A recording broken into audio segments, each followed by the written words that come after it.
Hello, this is Andy Graham of hoboontheroad.com. I'm in Guatemala, one of the more beautiful countries on the planet.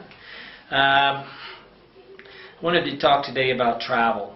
I want to explain to you. This is chaos right now, right? I'm sitting I'm in a room, and I'm actually working on a book, but the thing's pretty trashed out. But that's not really why I'm writing, because that's pretty easy for me to deal with. But what travel is, I want to explain what travel is. Travel is feeling uncomfortable. If you're on vacation, then you should be going to a place where you feel very comfortable. If you're traveling the world, there is no way to avoid being uncomfortable unless you wanted to pay, I don't know, $1,000 a day. Okay, now what I'm explaining is travel is uncomfortable. Now why is that?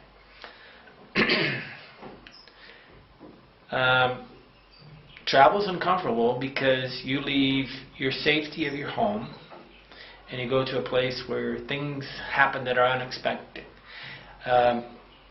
If you go into China, they're going to talk a different language. That's going to be uncomfortable.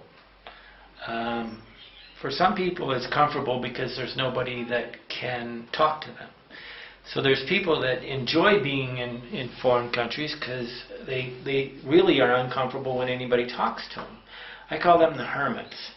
But what I'm trying to get to today is that travel is an uncomfortable situation. And the way, if you really want to live abroad or you want to travel the planet, you're going to have to be uncomfortable. When you're comfortable, you're really not traveling. Yes, we try to optimize our comfort, and I've been in 90 countries, and I've traveled for 14 years. I don't have a home. I live anywhere I want. I'm hoping to go to Nigeria, fly into Nigeria and take a land trip to South Africa sometime soon, hopefully in the next year. And I keep thinking about it. Why do I keep avoiding Nigeria? Because it would be more uncomfortable maybe than I want. Okay. Now, I want to read something by Mark Twain. Mark Twain, this is something I've been dealing with ever since I started traveling 14 years ago, because this quote really almost challenges me to every part of my body. Travel is fatal to prejudice, bigotry, and narrow-mindedness, and many of our people need it solely on these accounts. Broad, wholesome, charitable views of men and things cannot be acquired by vegetating in one's little corner of the earth all one's lifetime. Okay, there is this belief that travel creates tolerance, and truthfully it is. People that read my travel blog would say that I'm extremely opinionated and intolerant, which is true. And then I'm also extremely tolerant, otherwise I wouldn't be able to go to these 90 countries and live this way for a thing.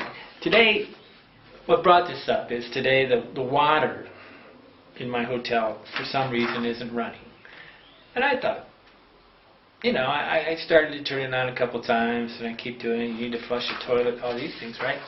And I'm just rolling with it. I was just laughing, kind of going, well, I just made a video recommending this hotel the other day, and I know that somebody's going to, because I'm in the Hotel San Antonio, one of the best hotels I've ever been in San Pedro La Laguna in Guatemala, on Lake Esteban, one of the most beautiful lakes. But my fear is, whenever I recommend something to somebody, I know that I'm going to get these intolerant people coming. Yesterday I also was, people are very good at picking apart things, right? But I'm trying to think about, why does Mark Twain, he wants charitable views of men, okay? And how do you do that? Really, it's just overlooking the things. Now, the other side is I see people that are so charitable that they're stuffing stuff, okay? what has to do is, the hermit protects himself at all costs. But I'm a hermit at times. What that means is that if I'm around a bunch of people that I really don't want to be around, I kind of go back to my room and watch TV or something, right? But if I'm listening to people that are, making really crazy comments, I sort of hopefully just nod my head. I don't patronize them, okay? I mean, this is where, to me, this is patronizing, is when you're blowing air up their skirt and trying to make them feel good. That, to me, is the least charitable thing you could do to a person, because that means that you can feel yourself superior to them in all aspects, and you have the right to talk to them in a dishonest way. I mean, sometimes you can, you must always I believe that I must, to be charitable and to deal with this quote here, I have to be honest. And it's real tough because, but most people won't ask your opinion, right? And then you got to be diplomatic in which opinions you feel are important, right? I mean, I'm surrounded constantly by what I would consider some really, really almost insane people. I mean, a lot of the travelers are the unwanted, the wanted, and travelers are 4 different major categories I have right now. The unwanted, the United States doesn't want them at all, so they come here. The wanted, they're wanted in the United States, so they have to leave. The hermits, which basically want to go to a place where nobody can talk to them easily. Because people will, in these places, give you complete autonomy if you want. You can stay separated. The ones that really want to be hermits go to places like China or Russia or someplace where nobody can get to them, Indonesia. There's places where you can sit where nobody talks the language. And nobody confronts you either. So they just leave you to your own. That's the place where hermits go live up on mountains, or they live in places where all they do is come out of their house long enough to do it. A lot of people are hermits on a planet. Okay, but travel is fatal to prejudice, bigotry. The reason why this hurts me is because when I'm drawing a boundary, one of my friends was acting like he was stupid because he was dealing with one of our crazy girls around here, or lazy, and I was like, really? He's not lazy and he's not stupid. What he really needed to do is learn boundaries, right? Boundaries is to say, this is enough, and sorry, you gotta go. A lot of these politically correct people want to think that this talking in the proper way is nice. To me, it's prejudice. Prejudice and bigotry is when you refuse to say what you think to a person because you might offend them. That, to me, is superiority complex. I mean, to me, why would you call anybody your friend that you had to patronize or avoid talking? There's things that are incredibly prejudiced. One is to act like what's in the back of your mind isn't really there. So somehow you're not going to tell anybody if you're around a fat person and he's fat, and you act like, well, you'd be polite, but you don't want to draw it to his attention or his or her attention all the time. But this, to be your friend, you just say, hey, you're overweight. There's things on black people, white people, Mexicans, things. Everybody goes around the planet trying to act like they really are friends with all these people. But at the true sense is what they really are is acting superior so that they can be in power. So they're like, I call it big fish syndrome. They love to be the big fish around a bunch of, in a small pond. And so they come into these areas to do it. But when you're uncomfortable, one person takes the opinion that they're superior and they're above all this crap. And then the other person just goes in and deals with being uncomfortable. But when you're too uncomfortable, you have to, draw a line. And drawing a line by line to the person is, again, a superiority thing. Well, Mark Twain is still banging away at me. I don't know if I'll ever understand this.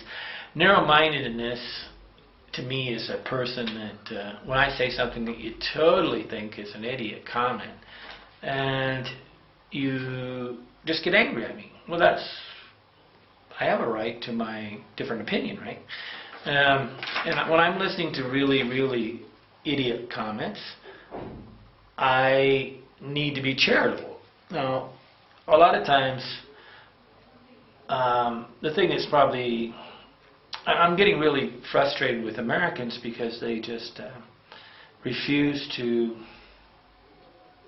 it's not refuse, it's not, that's wrong, that's the wrong word. Americans are, where's my coffee? Yeah, that's all up. Americans want you to be trendy. So if I tell you the latest trend, then I'm on top. If I sit there and deny the trend, then I'm intolerant. And I go, no, I'm just not interested. And we have to be real careful. If you can listen, my challenge would be for everybody to, listen to the person they hate the most and be charitable. Now,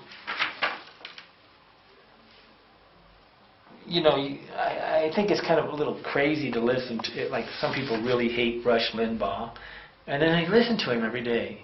That's insane. Okay, I mean, if you really don't like him, then you just shut him off and go do something else. But on the other side, if you're always looking for somebody that tells you, makes you feel good, then you're never going to learn. That's where, again, charitable views cannot be learned. If we're really people of God, if we're really people that are looking for the good, charitable views is being around people that you consider almost absolutely insane, crazy, criminal, and just allowing them to be themselves, not trying to change them.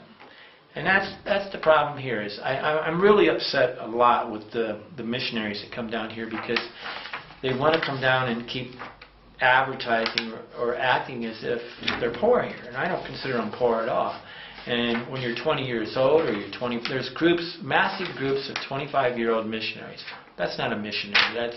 That's somebody with no experience, no understanding of the world, and very arrogant at this age, trying to tell people that they're poor. That's not charitable. That's being a big fish in a small pond. Just because you got money doesn't mean you're a better person. It just means you have more money. Okay, well, I think everybody should read this. Mark Twain said this: travel is fatal to prejudice, bigotry, and narrow-mindedness. And many of our people need it solely on these accounts. Broad, wholesome, charitable views of men and things cannot be acquired by vegetating in one's little corner of the earth all one's lifetime. You can't learn to be charitable by staying in the exact same comfort zone all your life. When you travel, you're going to be uncomfortable. And that's not, you don't need this, but it makes you understand the world better. A lot of our very wealthy people spend their time trying to make everything comfortable. A lot of our people, the person that deals with stress the most is not the person in a comfort place. It's the person that is right in the middle of chaos and still is calm. Well, I hope the water is running now so I can go take a shower. And if you go to a hotel and you freak out because, the more you pay for a hotel, the more I know that you can't deal with with uncomfortable situations. So that scares me. I really worry about it. I mean, to me, if you really want to know if you can travel the world, go live in a $5 hotel. And if you love that and you're thriving, hey, then the world's your oyster. You can go anywhere you want.